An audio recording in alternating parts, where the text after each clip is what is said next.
Bonjour, je suis Pierre-Yves Fagot. Je suis en charge du pôle droit de l'entreprise au sein du cabinet Alain Bensoussan.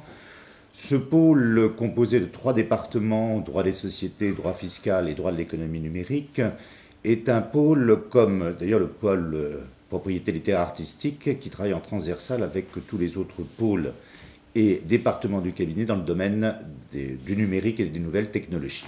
Au niveau du droit des sociétés, nous avons cet objectif, dans le cadre de partenariats serrés d'ailleurs et assez approfondis avec nos clients, les accompagner, je dirais, de la création jusqu'à la cession de leur entreprise. Sur la partie droit fiscal, bon, je laisse de côté effectivement un peu la fiscalité classique, traditionnelle, fiscalité de l'entreprise, fiscalité patrimoniale.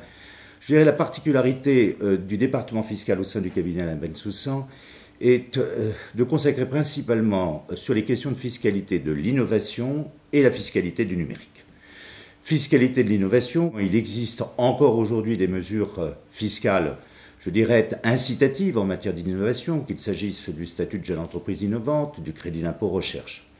Dans le cadre de la fiscalité du numérique, vous avez certainement entendu, et la presse s'en est fait largement l'écho, des groupes comme le groupe Google, comme Apple, Amazon, qui sont marqués essentiellement par notamment une très grande force de tout ce qui est immatériel, incorporel. L'Irlande, pour prendre cet exemple, qui a un taux d'IS ultra privilégié à 12,5%, envisage de remettre en cause sa fiscalité trop privilégiée, notamment pour ses acteurs.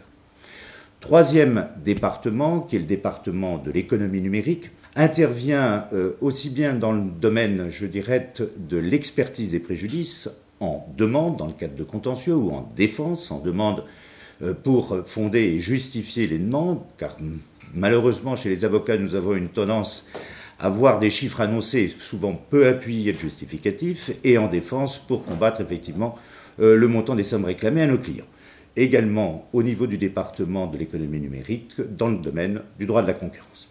Enfin, pour terminer, le partenariat, c'est la force du cabinet, c'est la force effectivement du pôle qui consiste à accompagner nos clients de la création, du début de leur dossier ou de la création de leur entreprise jusqu'à la fin de celle-ci, ou plus exactement la cessation de celle-ci.